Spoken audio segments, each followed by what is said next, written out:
하나님 나라 성경 관통. 매주 이 시간 성경을 시원하게 뚫어드립니다. 하나님 나라 성경 관통. 오늘도 세상의 빛 교회 이종필 목사님 자리해 주셨습니다. 할렐루야 목사님 안녕하세요. 할렐루야. 좋은 아침입니다. 좋은 아침입니다 목사님. 네.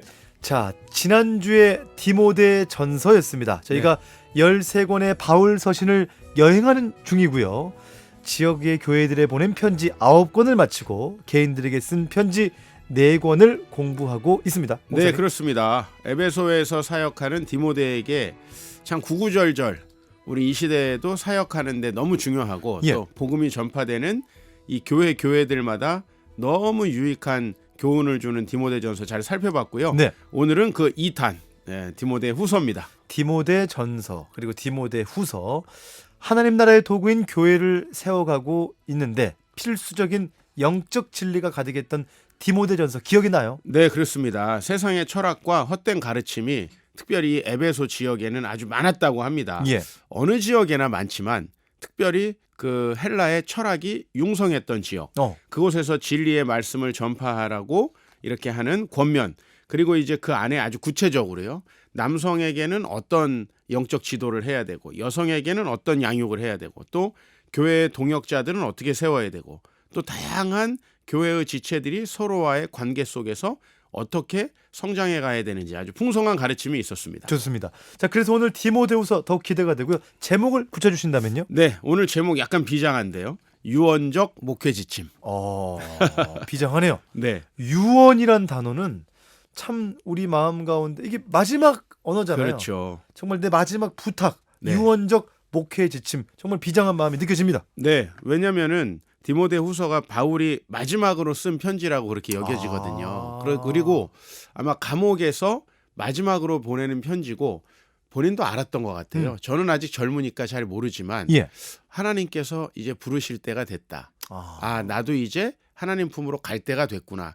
이런 것을 알게 되었던 것 같아요. 그 마음이 구구절절 녹아있고 그래서 특별히 이 가장 사랑하던 제자 디모데에게 편지를 보냈다. 이렇게 여겨집니다. 그 유언적 목회 지침이 디모데 후서 1장에서 4장까지 짧습니다. 그렇습니다. 자, 언제 왜 쓰여졌는지 한번 배경 설명 좀 해주세요. 네, 디모데 전서도 그렇고 디모데 후서도 그렇고 사실 바울의 말기에 쓰여졌는데요.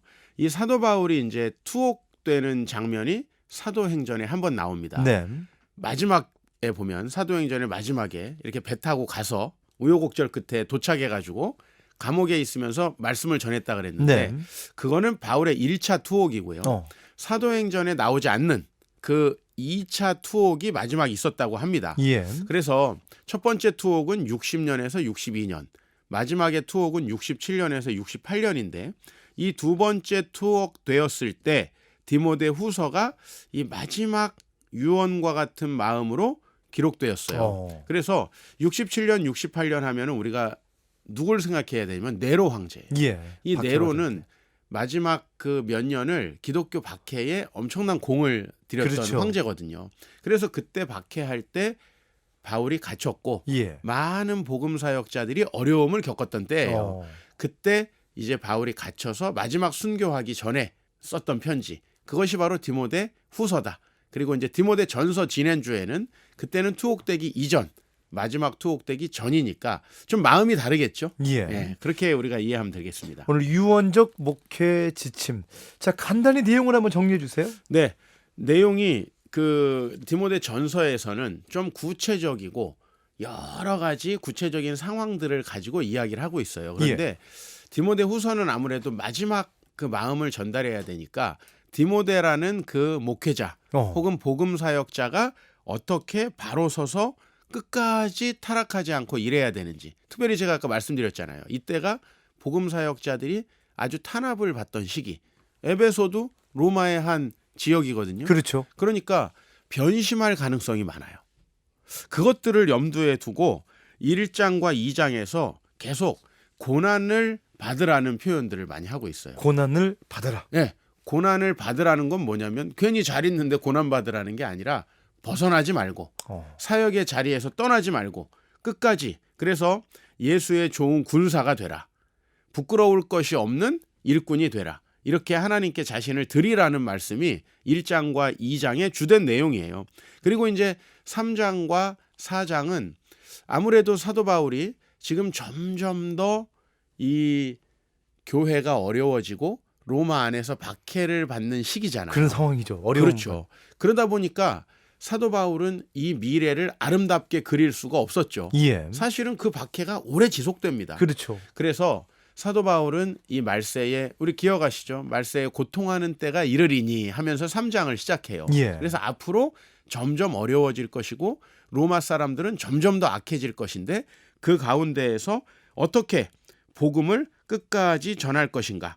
그 말씀, 말세의 징조를 전하면서 흔들리지 않고 끝까지 말씀을 전하라. 그러니까 계속해서 복음 사역자의 자세에 대해서 이야기하고 있다. 우리가 이렇게 디모데 후서는 정리할 수 있겠습니다. 끝까지 견실하게 흔들리지 그렇죠. 말고 하나님의 말씀을 전하는 우리 극동방송 가족 같은 그 마음들 오늘 디모데에게 강조하고 있는데, 자, 디모데 후서 1장부터 4장까지인데요. 주옥 같은 말씀들이 참 많을 텐데 그렇죠. 핵심 구절 정리해 주시죠. 예, 먼저 제가 좀 말씀드릴 것은 앞부분부터 끝까지 일관된 말씀이 있는데 예. 그것은 흔들리거나 변화되지 말고 끝까지 가라.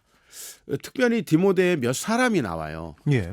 좀 들어보신 적이 있을런지 모르겠는데 부겔로, 허모게네, 데마 이런 사람들의 이름이 나와요. 대마는 좀 데마 들어봤죠. 부겔로 허모게네. 그렇죠. 예. 이게 익숙하지 않은데요. 우리가 보통 뭐 좋은 얘기만 하다 보니까 근데 이분들은 복음 사역을 열심히 하다가 이때 변절한 사람이에요. 아마도 로마의 그 네로 황제의 박해 이전에는 이들이 열심히 사역을 했던 것 같아요. 예. 그런데 그 가운데에서 견디지 못하고 떠나간 거예요. 고난을 이기지 못하면 사실 극동방송에서 우리 PD님도 여러 가지 사역을 하지만 사역이라는 게 항상 쉬울 수만은 없거든요. 그렇죠. 그것을 어떻게 끝까지 이겨내느냐. 저도 이제 우리 교회가 14년째 되어 가는데 어려움이 없었다면 거짓말이죠. 네. 그러나 어려움이 있는데 포기 안 한 사람 디모데고 포기하는 사람 부겔로, 허모게네, 데마 떠난단 말이에요. 그래서 이 말씀들 좀 강조해야 될 것 같아요. 먼저 1장 7절 8절. 좋습니다. 하나님이 우리에게 주신 것은 두려워하는 마음이 아니요 오직 능력과 사랑과 절제하는 마음이니. 아멘. 그러므로 너는 내가 우리 주를 증언함과 또 주를 위하여 갇힌 자 된 나를 부끄러워하지 말고 오직 하나님의 능력을 따라 복음과 함께 고난을 받으라. 아멘. 2장도 마찬가지예요. 너는 그리스도 예수의 좋은 병사로 나와 함께 고난을 받으라. 4장에도 너는 모든 일에 신중하여 고난을 받으며 전도자의 일을 하며 내 직무를 다하라. 아멘. 그러니까 전체적으로 아시겠죠. 마음가짐을 새롭게 하는 내용이에요. 그래서 디모데 후서는 우리의 마음이 좀 흔들리고 때로 어려움을 겪을 때 그렇지. 우리를 이렇게 복음의 길로 인도하신 그 사도 바울 선생님의 말씀을 따라 가야지. 저도 마음이 흔들릴 때마다 아버지 생각하거든요. 14년 전에 이제 돌아가셨는데 예. 지금 천국에 계실 그 아버지 앞에서 부끄럽지 않은 아들 되고 싶은, 그리고 그 아버지의 목회를 이어서 제가 정말 좋은 목회자가 되고자 하는 마음을 갖잖아요. 아멘. 좀 힘이 생겨요. 이 디모데가 그 마음이 생겼을 것 같아요. 오늘 이렇게 한번 정리해보고 그 다음에 하나만 더 소개하자면은 4장에 나오는 말씀인데 이 유명한 말씀이에요. 전제와 같이 내가 벌써 부어지고 나의 떠날 시각이 가까웠도다. 나는 선한 싸움을 싸우고 나의 달려갈 길을 마치고 믿음을 지켰으니 이제 후로는 나를 위하여 의의 면류관이 예비되었으므로. 아멘. 유명한 말씀이잖아요. 모든 주님을 위해서 살아가던 이들은 이런 마음으로 죽음을 맞이해야 되겠죠. 그죠? 그래서 바울이 나의 달려갈 길을 마치고 믿음을 지켰으니 이제는 나를 위하여 의의 면류관이 예비되었다. 우리 모두가 이러한 마음으로 우리의 노년을 맞이하기를 소망하는 마음으로 이 구절 소개해 드렸습니다. 좋습니다. 주님을 위해 살아가는, 주님을 위해 헌신하는 나의 달려갈 길을 마치고 믿음을 지키는 사람들, 오늘 성경 관통 시간을 애청하고 있는 여러분이라고 생각하고요. 자, 목사님 오늘 말씀 정리해 주시죠. 네, 주님의 복음 사역 너무나 행복하고 좋아서 하는 건데요. 항상 상황이 똑같진 않습니다. 요즘 우리 한국 교회를 봐도요. 또 저희들을 봐도 사단의 유혹도 있죠. 또 외부적인 핍박도 있습니다. 말씀을 전하다가 욕을 먹는 경우도 많이 있습니다. 그렇죠. 많은 동역자들이 또 주위를 떠나면요 어때요? 나도 떠나야 되는 거 아닌가 이런 생각이 들 텐데 우리 방송 가족분들 신실하게 주님께서 맡기신 일을 끝까지 감당하시고 지금 섬기시는 교회, 섬기는 사역, 선교지 충실하시기를 주의 이름으로 축복합니다. 아멘. 너는 예수 그리스도 예수의 좋은 병사로 나와 함께 고난을 받으라. 오늘 주님께서 우리에게 말씀하시는데요. 디모데와 같은 동역자, 오늘 1장부터 4장까지의 그 말씀들 꼭 한번 다시 읽어보시면 참 좋겠다는 마음이 있습니다.